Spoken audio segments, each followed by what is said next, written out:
Hello friends, मैं मोनिका, आपकी gardener दोस्त। आज आपसे बात करूंगी। ये देखिए मेरी जेड की बास्केट्स लगी हुई हैं। तो आज मैं आपसे बात करूंगी। ये बिल्कुल अच्छा मौसम है, इस टाइम जेड प्लांट की आप कटिंग्स लगा सकते हैं। हैंगिंग बास्केट कैसे तैयार करें, किस तरह से ये कटिंग्स हैंगिंग बास्केट में लगाएं कि आपको बेस्ट रिजल्ट मिले और आपकी भरी भरी हैंगिंग बास्केट तैयार हो। तो चलिए फिर शुरू करते हैं। तो अब देखिए ये कटिंग्स जो है ना, ये काट लेते हैं हम।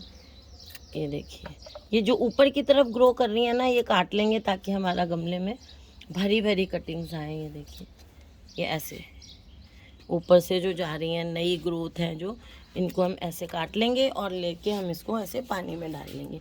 वैसे इसको पानी में नहीं भी डालें तो ये चलेगा, क्योंकि बाकी कटिंग्स को तो मैं कहती हूँ पानी में ज़रूर डालना है, लेकिन ये जो कटिंग्स हैं ये थोड़ा सा सक्यूलेंट प्लांट होता है जेड, तो इसकी जो कटिंग्स होती हैं वो पानी में अगर हम नहीं भी डालें तो चलता है। ये जो देखिए कटिंग्स ली हैं, अब इनकी हम नीचे से थोड़े थोड़े से ये पत्ते इस तरह से हटा देंगे।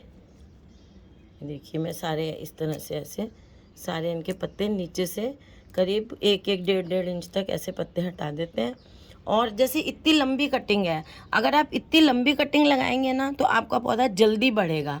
लेकिन आप ऐसी छोटी कटिंग्स अगर आपको कम है, आपके पास मान लीजिए आपके पास सिर्फ इतना ही आपको कहीं से डंडी मिली है, तो इसकी आप छोटी छोटी 2-2 की ऐसे कटिंग्स छोटी छोटी काट सकते हैं। जैसे मैं आपको काट के दिखाऊं। अगर आपके पास आपको एक ही कटिंग मिली है, ज़्यादा मिली नहीं है, तो आप कैसे कर सकते हैं। तो देखिए ये वाली जो कटिंग है ना, ये इतनी सी, ये जो गिर गई है मेरे से, ये इसको भी अगर मैं ऐसे लगाऊंगी तो ये भी लग जाएगी। ये जो ये साइड से उतर रही हैं, ये छोटी छोटी सी, ये इतनी इतनी सी ये उतर रही हैं, ये भी लग जाएंगी।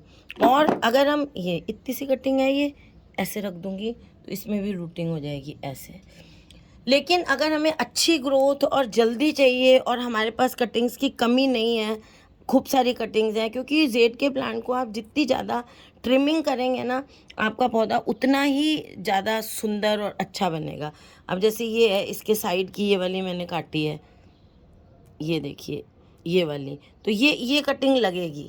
छोटी से छोटी कटिंग जो है वो जेड की है। ये देखिए इधर देखिए ये वाली, ये जो मैं साइड से हटा रही हूँ, नीचे नीचे से ये जो हटा रही हूँ ना, पत्तियाँ भी हटा रही हूँ ये।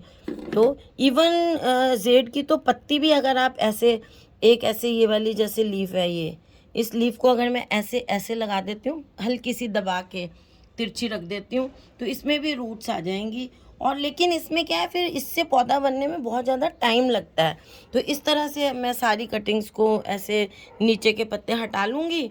और ये देखिए ये जो ऐसे साइड से छोटी छोटी कटिंग्स निकल रही हैं, इनको फेंकूंगी नहीं। देखिए ये आप क्या कर सकते हैं, अगर आप हैंगिंग बास्केट में लगाना चाहें, कम कटिंग्स है तो हैंगिंग में भी लगा लें, नहीं तो एक अलग छोटे गमले में इसको लगा के एक नया पौधा ऐसे तैयार कर लें। तो मैं इनको थोड़ा अलग रखती रहती हूँ। लगा हम इसमें भी सकते हैं इसको। तो मैं सारे पत्तियाँ हटा के फिर आपसे बात करती हूँ। तो देखो देखिए ये मैंने ये सारे नीचे से इनके सबके ये नीचे से पत्ते निकाल दिए हैं। ये देखिए, अब मैं क्या करूँगी, ये हाइट है ना, अगर आपके पास इतनी मिलती है कटिंग तो बेस्ट है। बाकी मैंने जैसे आपको बताया कि छोटी छोटी कटिंग्स, जैसे बिल्कुल छोटी छोटी कटिंग्स होती हैं ना, जैसे अगर आपके पास यही डंडी है तो इसकी हम ऐसे 3 कटिंग कर लें, और ये रखें नीचे का हिस्सा कौन सा है, तो ये भी ऐसे लगा सकते हैं, ऐसे ऐसे इतनी इतनी कटिंग भी इसकी लग जाती है, 1-1 1.5 इंच। ये देखिए ये मैंने काटी हुई है ना, ये वाली कटिंग भी इनकी लग जाती है। लेकिन बेस्ट क्या है, ये रहती है, अगर आपके पास अच्छी क्वांटिटी में कटिंग्स हैं तो ये बेस्ट रहती हैं। तो इसमें क्या करना है, देखिए हैंगिंग बास्केट में जब मैं लगा रही हूँ तो सबसे पहले ये 3-4 कटिंग ऐसे पकड़ूंगी और इसको यहाँ बीच में लगाऊंगी। देखिए देखिए सेंटर जो है ना, उसमें थोड़ी सी ज़्यादा एक साथ लगाऊंगी। ये देखिए ये, इसका एक फ़ायदा और होगा, जब ये टोकरी आपकी बहुत ज़्यादा पानी भर जाए, अच्छा टोकरी में मिट्टी थोड़ी सी कम रखनी है हमें, इतनी, ताकि पानी की जगह रहे। ये देखिए इतनी कम रखनी है ना, एक्स्ट्रा को मैंने निकाल दिया मिट्टी को। तो ये देखिए बीच में हमने ऐसे कर दिया। इससे 2 फ़ायदे हैं, एक तो ये ऐसे बीच में से भी टोकरी खाली नहीं रहेगी, भरी रहेगी। और दूसरा फ़ायदा ये है कि जब ये ज़्यादा ओल्ड हो जाएंगी ना, जो मोटी कटिंग्स बीच में लगाई हैं इतनी मोटी मोटी हो जाएंगी जैसे जैसे टोकरी बढ़ेगी, तो इनको हम निकाल के बाद में एज आ बोनसाई, छोटे छोटे बोनसाई छोटे छोटे पॉट्स में लगा सकते हैं। ये जो हमने लगाई है ना बीच में, ये मोटी जल्दी होंगी। अब उसके बाद बस हमें क्या करना है कि ये ऐसी कटिंग्स लेके साइडों में हमें अब इसके ऐसे एक एक कटिंग लगानी है, ऐसे थोड़ी थोड़ी दूरी पे, ऐसे बिल्कुल कोने में नहीं लगानी। देखिए कोने को छोड़ के लगा रही हूँ मैं, थोड़ा सा कोने को इतना सा छोड़ के, मतलब 1 इंच छोड़ के समझ लें आप। बिल्कुल कॉर्नर में नहीं लगा रही हूँ, क्योंकि आपको पता है जो कटिंग होती है, कटिंग जो हैंगिंग बास्केट होती है उसकी जो शेप होती है वो ऐसे ऐसे होती है, मतलब साइडों से ऐसे ऐसे होती है ना। तो बिल्कुल कोने पे कटिंग नहीं लगाएंगे हम, थोड़ा सा आधा इंच 1 इंच छोड़ के देखिए। और हर कटिंग को मैंने नीचे से पत्ते हटा लिए हैं और इसको अच्छी तरह से, और जो मैक्सिमम आपके कटिंग्स में सबसे बड़ी बड़ी वाली कटिंग्स होंगी ना, उनको हम सेंटर में लगाएंगे। ये देखिए ऐसे हमने, और ये जो मैं साइड में एक एक लगा रही हूँ, ये इनको भी आप 2-2 एक साथ लगा सकते हैं। जैसे अगर मैं चाहूँ, अगर मेरे पास सफिशिएंट खूब सारी कटिंग्स हैं, तो ये जो है ना, ये ऐसे दो कटिंग ली और एक होल ऐसे बनाया ऐसे, और एक ही होल में ये 2-2 कटिंग ऐसे ये भी लगा सकते हैं।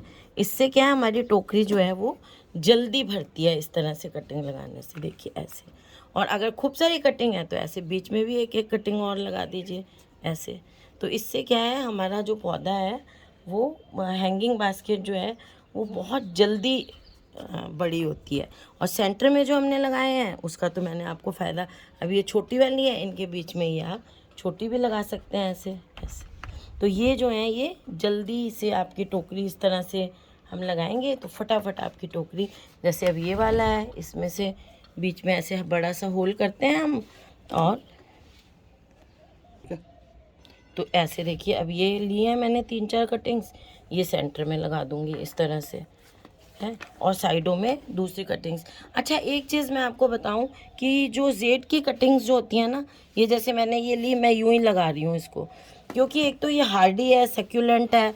अगर आप इससे होल नहीं करना चाहें और डायरेक्ट लगाना चाहें तो आप ऐसे डायरेक्ट भी यूं ही भी, जैसे अगर मिट्टी आपकी सॉफ्ट है। अच्छा मिट्टी बनाने की बात करूं तो इसमें आप ऐसे ले लें कि एक हिस्सा मिट्टी ले लें इसमें, और उसमें जो है वो 1.5 हिस्सा आप उसमें खाद डालें, वर्मी कंपोस्ट या कुछ। जैसे 1 कटोरी मिट्टी है तो 1.5 कटोरी खाद डालेंगे, और उसमें 1.5 कटोरी ही आप राइस हस्क डाल लें। राइस हस्क, जैसे इसमें मैंने जो है ना, राइस हस्क आपको दिख इसलिए नहीं रही है कि राइस हस्क का चूरा डाला है, एक राइस हस्क का पाउडर भी आता है। राइस हस्क ले लें, मैं तो अमेज़ॉन से मंगवाया है, तो राइस हस्क का पाउडर मंगवाया है, शायद फ्लिपकार्ट से मंगाया था मैंने। तो वो जो है वो धीरे धीरे वो भी ब्लैक हो जाता है और अलग से दिखता भी नहीं है। राइस हस्क भी धीरे धीरे डिकम्पोज हो जाते हैं और खाद का काम भी करते हैं, और उससे क्या होगा कि आपकी ये जो टोकरी है ना, इसका वेट कम हो जाएगा। तो वेट कम होने से क्या होता है कि एक तो आपकी टोकरी की शेप नहीं बिगड़ती है। ज़्यादा हैवी जो उसमें मिट्टी होती है ना, जैसे मैं हमेशा डालती हूँ, तो ज़्यादा हैवी मिट्टी होने से कई बार जो है वो टोकरी की शेप ना गोल नहीं रह के और थोड़ी सी ऐसी ट्रायंगुलर या ऐसे हो जाती है, मुड़ जाती है, क्योंकि हैवी मिट्टी है वो नीचे की तरफ बाहर डालती है, तो टोकरी का जो शेप है वो ऐसे उठाती है ना, भारी मिट्टी को चेन उठाती हैं तो यूँ ऐसे हो जाती है कई बार। तो वो नहीं होगी अगर लाइट वेट मिट्टी होगी इसमें, तो वो अच्छा रहेगा। और देखिए इस तरह से ऐसे आप ये जो बीच में खाली जगह दिख रही है ना, यहाँ पर आप छोटी छोटी कटिंग्स भी लगा सकती हैं। ऐसे करने से आपकी जो ये देखिए ये इतनी सी कटिंग है ना, ये भी मैं यहाँ बीच में लगा दूँगी।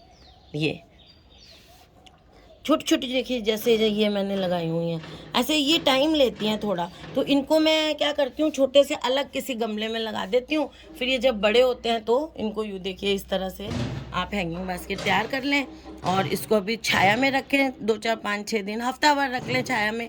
फिर थोड़ी सी ऐसी जगह रखें जहाँ बिल्कुल दोपहर की तपती धूप से थोड़ा सा बचें ये, और वैसे सुबह शाम की अच्छी सी धूप भी आती रहे इनमें। जैसे अभी आपको मैं दिखाऊं, यहाँ पे अच्छी सी धूप आ रही है, ये फर्श पे दिख रहा है आपको, ये छाया दिख रही है पौधों की और इधर धूप है। तो यहाँ पे इस जगह अगर मैं यहाँ पे इनकी लाइन लगा दूँगी तो इनको थोड़ी थोड़ी धूप भी मिलेगी, और ये जब अच्छी तरह से ग्रो करने लग जाएंगे फिर इनको जहाँ हमने लगाना है उस जगह लगा देंगे। तो फ्रेंड्स, अगर आपको ये वीडियो अच्छा लगा हो तो इसे लाइक करिएगा, शेयर करिएगा और मेरे चैनल को सब्सक्राइब करिएगा। Okay friends, bye.